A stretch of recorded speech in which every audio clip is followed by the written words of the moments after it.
Pois é, o Jornal da Rede Alesp conversa agora com o Walter Farid. Ele é secretário executivo da Secretaria de Justiça e Cidadania e ele nos fala aí sobre proteção a crianças e adolescentes. Bom dia, secretário. Seja bem-vindo ao Jornal da Rede Alesp. Bom dia a todos e a todos.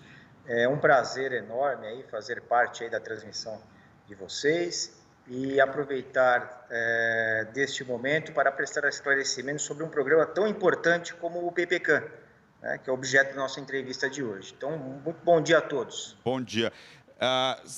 O que é o Programa de Proteção a Crianças e Adolescentes Ameaçados de Morte no Estado de São Paulo, né? Para quem que se destina esse programa? Bom, em primeiro lugar, o Estado de São Paulo, por força do Estatuto da Criança e do Adolescente, é obrigado a implementar programas de políticas públicas voltadas à proteção integral de crianças e adolescentes, né? Em especial no que diz respeito ao combate à violência letal contra este público, né?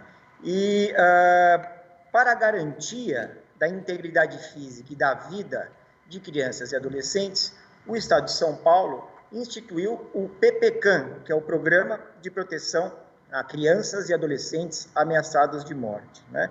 A base desta proteção é o Estatuto da Criança e do Adolescente, e o Estado de São Paulo, por sua vez, regulamenta esta proteção, que fica a cargo da Secretaria da Justiça e Cidadania, através de um decreto de número 58.238 de 2012. Né? Então, é um programa de proteção integral voltado não só a crianças e adolescentes ameaçados de morte, como também aos seus familiares, né? Porque de nada adiantaria, né, protegermos apenas crianças e adolescentes contra as situações de ameaça de morte ou à integridade física, se não pudéssemos também incluir seus familiares. Então, é um programa estadual, portanto, que é baseado na proteção integral, né, e busca dar concreção aos princípios de proteção previstos no Estatuto da Criança e do Adolescente. Perfeito, secretário. E sabemos que o PPCAM ele é um meio sigiloso de proteção. Então, a gente gostaria de saber como as vítimas podem fazer esse contato para entrar no programa. Perfeitamente. Bom, de fato, o programa deve ser sigiloso porque essa é a essência da proteção, né? De nada adiantaria se nós tivéssemos um programa de proteção a crianças e adolescentes ameaçados de morte, né, pelas mais variadas razões. Às vezes acontece do menino se envolver com tráfico de entorpecentes ou com crime organizado, e por conta deste envolvimento, a necessidade de proteção destas crianças e adolescentes, dentre outras situações, né? Mas em situações de ameaça à vida e à integridade física, o PPCAM conta com certas portas de entrada, é assim que nós chamamos. E quais são essas portas de entrada? A primeira e mais importante, por quanto mais recorrente, são os conselhos tutelares, né, mantidos nos municípios aqui do estado de São Paulo, né? O conselheiro, tomando conhecimento de uma situação de risco à vida e à saúde de determinada criança, adolescente e também de seus familiares, encaminha o pedido de proteção à nossa diretoria executiva, né, que daqui a pouco explico até como funciona isso dentro da Secretaria de Justiça e Cidadania. Além do Conselho Tutelar, né, nós temos a Defensoria Pública como importante porta de entrada, assim como o Ministério Público e também o Poder Judiciário, em especial através dos juízes das varas da infância e da juventude. Okay? Esse programa, é importante frisar, que ele busca fundamentalmente proteger a criança e o adolescente, e isso independente de qualquer colaboração processual, né? Então esse é um ponto de diferença entre o PPCAM e o Provita, que é um outro programa mantido pela Secretaria da Justiça e Cidadania, voltado especificamente à proteção a testemunhas ameaçadas de morte. Notem que no PPCAM não há necessidade para a concessão desta proteção de que a criança ou adolescente venham a contribuir num determinado processo penal ou no inquérito policial. Não, aqui basta a constatação do risco à criança e ao adolescente e também aos seus familiares para que se delibere sua inclusão no programa. Bom, feita a entrada dos casos, né, através dessas portas de entrada, quais sejam Conselho Tutelar, Poder Judiciário, Ministério Público e Defensoria Pública, né, o caso passa a ser avaliado pelo programa, né? O programa ele é organizado, né? Nós temos uma diretoria executiva, eu sou responsável, inclusive, pela supervisão técnica dessa diretoria, ao lado da Thaís Lima Vieira, que é uma servidora nossa aqui da secretaria, né? E essa diretoria executiva, num primeiro momento, analisa os casos urgentes, né, que são submetidos a pedidos de proteção junto à Secretaria da Justiça e Cidadania, né? Então é como se fosse feito um juízo cautelar, né? A diretoria recebe o pedido, avalia este pedido e delibera preliminarmente sobre a inclusão ou não de uma criança, de um adolescente ou de seus familiares no programa, né? Na sequência, o programa, o PPCAM, conta com um conselho gestor, composto aí por diversos atores da sociedade e também do sistema de justiça paulista, né? Então, temos lá integrantes do Ministério Público, da Defensoria Pública, dos conselhos tutelares, do Poder Judiciário, né? E também integrantes da nossa Secretaria de Justiça e Cidadania, né? E uma vez deliberada a inclusão destas crianças, adolescentes e familiares, eles passam a contar um efetivo e de boa qualidade prestação de serviços de proteção, que envolve concessão de morada, né? Mudança de endereço, né? para que se garanta a efetiva proteção à vida e à saúde dessas crianças, com atenção à escola, eles não deixam de estudar, ou seja, nós implementamos na Secretaria da Justiça e Cidadania, através do PPCAM, todas as medidas necessárias, em primeiro lugar, a garantir a vida deste público, em segundo lugar, uma garantia à vida que não proíba ou não limite acesso ao exercício de direitos fundamentais da criança, a exemplo da saúde e da educação, e que, em terceiro lugar, possam promover a reinserção social destas crianças, adolescentes e familiares de modo absolutamente seguro. Doutor, o PPCAM inclui atendimento psicológico e continuidade da vida escolar para os beneficiários pelo programa? Sim, conforme disse, o objetivo do programa não é apenas garantir a vida e a saúde dos protegidos, mas fazer uma proteção que não retire dos protegidos o acesso, né, o gozo efetivo dos direitos que lhes são previstos até pelo Estatuto da Criança e do Adolescente, né? Em especial o direito à educação, então todos eles continuam a estudar, o direito à saúde, né, e o que envolve assistência psicológica, assistência médica, ou seja, as crianças e adolescentes protegidos pelo PPCAM não deixam de estudar e tampouco não deixam de ser atendidos sob o ponto de vista da saúde, inclusive com apoio psicológico. Nesse sentido, foi muito bem destacado aqui pelos senhores, a organização social executora do programa dispõe, né, de uma série de profissionais, de uma equipe multidisciplinar que também é composta por psicólogos, né, que fazem o acompanhamento periódico dessas crianças, adolescentes e famílias, até para não só suprir suas necessidades pessoais, como também para programar, observados, obviamente, os protocolos de segurança, a sua reinserção social. Porque, enfim, não é objetivo do programa fazer com que este público fique protegido eternamente, né? Ninguém quer isso.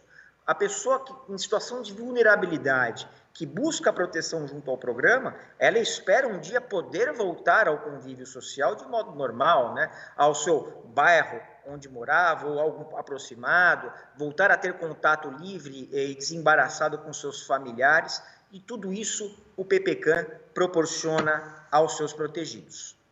E, secretário, quanto às crianças que correm risco de agressão sexual, por exemplo, né? Também podem ser incluídas no programa?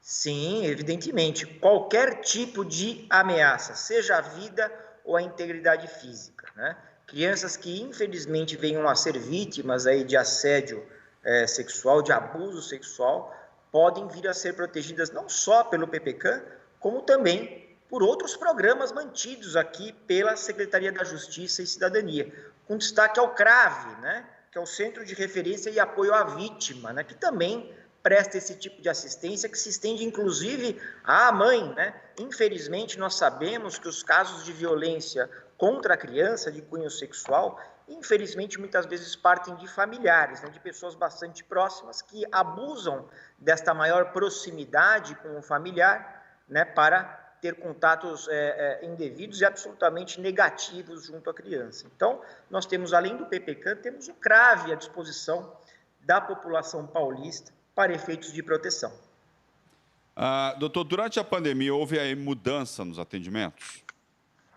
Bom, sim, na verdade, o nosso programa continuou normalmente durante a pandemia. E por que isso? Porque o dever de atenção do Estado à criança e adolescente não cessa por razão alguma. Então, apesar de todas as dificuldades logísticas, né, impostas aí pela quarentena, pelo dever de ficarmos em casa no primeiro momento e agora de mantermos um distanciamento social adequado, usando máscaras e todas as demais precauções recomendadas pelo governo do Estado de São Paulo, o fato é que o nosso programa continuou ativo. E nesse ponto eu gostaria de fazer um panorama, né, de como o nosso programa tem prestado atendimento desde sua criação em 2012, né? Então, notem, o nosso programa, o PPCAM no Estado de São Paulo, foi instituído no ano de 2012, né?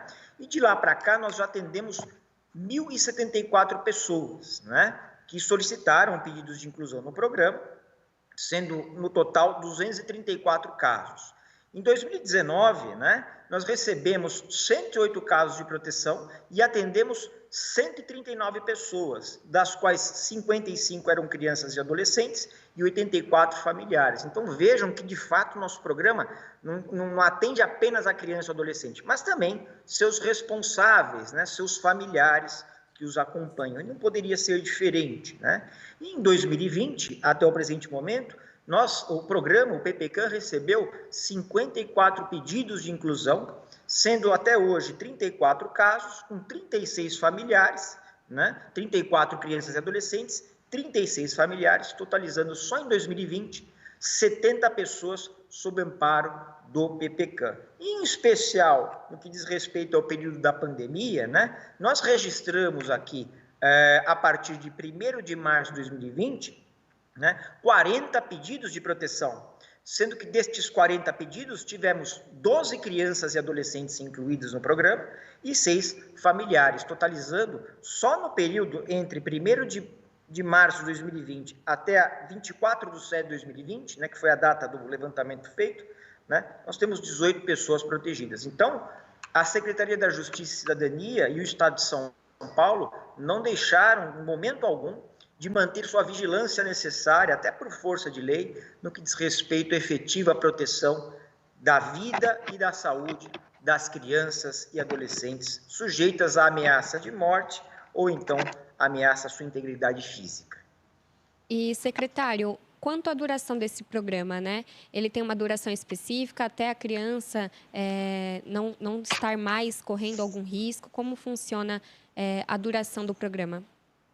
Perfeito. Bom, pelo nosso decreto estadual, a regra geral é de proteção por 1 ano, né? O prazo de duração do programa é, em regra, de 1 ano, né? E nesse ano, nós, por experiência, nós notamos que há possibilidade de reinserção da criança e do adolescente, bem como de seus familiares, ao convívio social normal. Mas, se a equipe interdisciplinar que acompanha este programa constatar que, dentro deste ano, não foi possível promover a reinserção da criança, do adolescente e de seus familiares de modo seguro à sociedade, a proteção ela se prorroga, né, em caráter excepcional, mas nós temos sim a possibilidade de prorrogação desta proteção pelo tempo que for necessário para fazer cessar a situação de ameaça, né? Então, o que acontece? O Estado dispõe de seus mecanismos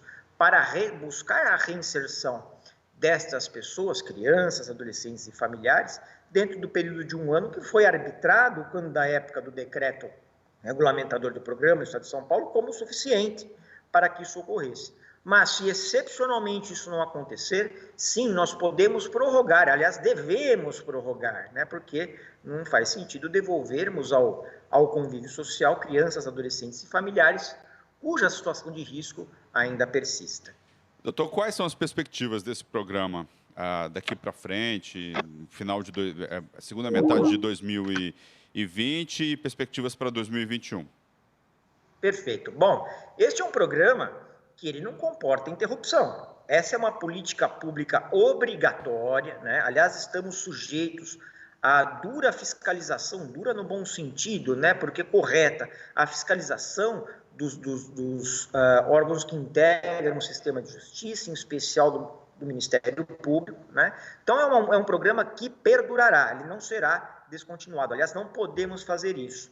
E a perspectiva, apesar dessas restrições orçamentárias, né, impostas aí pela queda de arrecadação decorrente da pandemia, a perspectiva é de manutenção do programa. Okay? Então, esse programa existe desde 2012 e prosseguirá ao longo do tempo. E no segundo semestre de 2020, continuaremos, como já fizemos no primeiro semestre deste ano, com o programa de proteção nas exatas bases pactuadas, né? Porque como funciona o sistema de proteção hoje? Hoje o Estado de São Paulo, ele se vale de uma organização social que foi, entre aspas, contratada, vamos dizer assim. Na verdade, celebramos com ela um termo de colaboração com base numa lei federal de número 13.019, de 2014, de modo que ela, mediante repasse de recursos financeiros, que são sujeitos a presente e próxima fiscalização por parte da Secretaria de Justiça e Cidadania, ela executa o programa sempre sob nossa supervisão, né? E nós já temos programação orçamentária para o ano seguinte, para o prosseguimento deste programa, que, aliás, é importante dizer, conta com recursos tanto do Estado de São Paulo como recursos federais provenientes lá do Ministério de Direitos Humanos, né? Então, há uma concorrência de esforços, né, através de um convênio firmado, né, entre o Estado de São Paulo e a União Federal, no sentido de custear, né, com recursos orçamentários a execução do programa. Então, ele continua, tá? E deve continuar. Tá certo. O Jornal da Rede Alesp gostaria de agradecer o Dr. Walter Farid, que é secretário executivo da Secretaria de Justiça e Cidadania, nos falou aí sobre a proteção a crianças e adolescentes. Muito obrigado pela participação do senhor aqui no Jornal da Rede Alesp. Obrigada, secretário. Eu agradeço a atenção, a oportunidade de prestar esclarecimentos à população paulista e brasileira, mas eu não gostaria de encerrar a entrevista de hoje sem deixar os nossos contatos, né? O contato do PPCAM para aqueles que eventualmente vierem a necessitar de proteção ou ao menos buscar maiores informações sobre o programa. Então, nós temos duas formas de contato, por telefone ou por e-mail. Nosso telefone é 011, né? 3291-2644 e o nosso e-mail institucional é ppcam ou ppcam@justiça.sp.gov.br.